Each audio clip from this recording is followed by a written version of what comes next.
plastic market আছে গরুতে লাগাইবো অনেক সুন্দর করে মার্কেট আছে এটা 100% কোয়ালিটি কত জোরে জোরে মার্কেট অনেক জোরে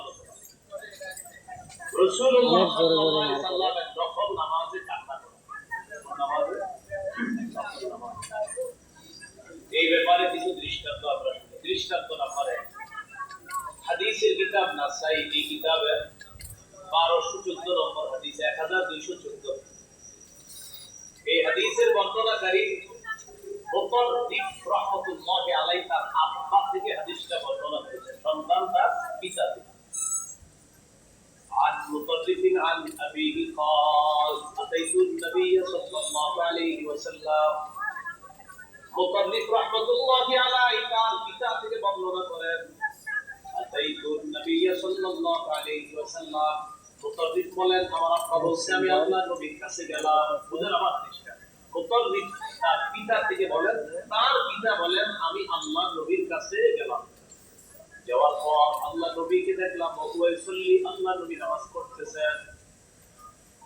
নবীজি নফল নামাজের মধ্যে আছে ওয়ালি জাওফিহি আজিজুল কাজিজিল মিরজাল এর ভিতরে পানি উঠলে যেমন আওয়াজ হতে থাকে আল্লাহর নবীর বুকের ভিতরে তেমন ফটফট করে আওয়াজ হচ্ছিল ভালো করে তাকায় দেখলাম কি আল্লাহ নবী কাঁদতেছিলেন সুবহানাল্লাহ নবীজি কান্না করতেছিলেন তখন নামাজ কিসের মতো ডেকচির মধ্যে পানির যেমন আওয়াজ হয় এইভাবে মনে হচ্ছিল নবীর ভিতরটায় এমন ভাবে আওয়াজ হইতেছে তাকায় দেখি আল্লাহ রাসূল কান্না করতেছেন দৃষ্টান্ত নাম্বার 2 মুসনাদ আহমদ হাদিসের কিতাব 1023 নম্বর হাদিস আলী রাদিয়াল্লাহু তাআলা আনহু বর্ণনা তিনি বলেন عن علي بن ابي طالب رضي الله تعالى عنه علي رضي الله تعالى عنه বর্ণনা كان فينا فارس يوم بدر ما كان فينا فارس يوم بدر غير المقداد رضي الله تعالى عنه আলী রাদিয়াল্লাহু তাআলা আনহু বলেন আমাদের মাঝে বদর যুদ্ধের দিন একজন সাহাবী ছাড়া আর কোয়ালিটি ভালো তো মাত্র একজন ঘোড়সওয়ার ছিলেন তিনি হলেন মিকদাদ 100% কোয়ালিটি তার নাম মিকদাদ রাদিয়াল্লাহু তাআলা এই মাদ্দা করতেছে প্রতি বডির পয়েন্টে পয়েন্টে সবাইরে আমি তাকায় মার মিলায়া তারপরে পয়েন্টে ওভারলোড করবি ওভারলোড করে তারপরে এলাস্টিকটা জয়েন করবি নবীজিরে তালাশ করতে লাগলাম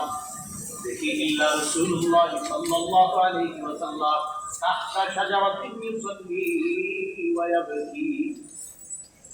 সব সাহাবীরা ঘুমায় আল্লাহ নবীকে আমি তালাশ করলাম দেখি আল্লাহ নবী একটা গাছের নিচে দাঁড়ায়া নফল নামাজ পড়তেছে আর কাঁদতেছে আত্তা আসমাহা এই অবস্থায় আল্লাহ নবী সকাল করে দেয় সেনাবাহিনী ঘুমায় সেনাপতি নামাজ সেনাবাহিনী ঘুমায় সেনাপতি নামাজে সেনাপতি এখনো অনেক সুন্দর জিনিস তো মনে করেন যে প্রতি জয়েন্টে মিলায়া তারপর জিনিসটা হবে রাসূলুল্লাহ সাল্লাল্লাহু আলাইহি ওয়াসাল্লাম কান্না করতেছিলেন গাছের নিচে সকাল পর্যন্ত কান্না করতেছিলেন এই গেল দ্বিতীয় দৃষ্টান্ত দৃষ্টান্ত নাম্বার 3 আম্মাজান আয়েশা সিদ্দিকা রাদিয়াল্লাহু তাআলা আনহার বর্ণনা সহিহুত তারগীব হাদিসের একটা কিতাব আছে এই কিতাবে 1468 নম্বর হাদিস আর এই হাদিসটি হলো সূরা আলী ইমরানের 190 নম্বর আয়াতের একটা প্রেক্ষাপট আয়াতের একটা প্রেক্ষাপট বলা যায় সূরা আলী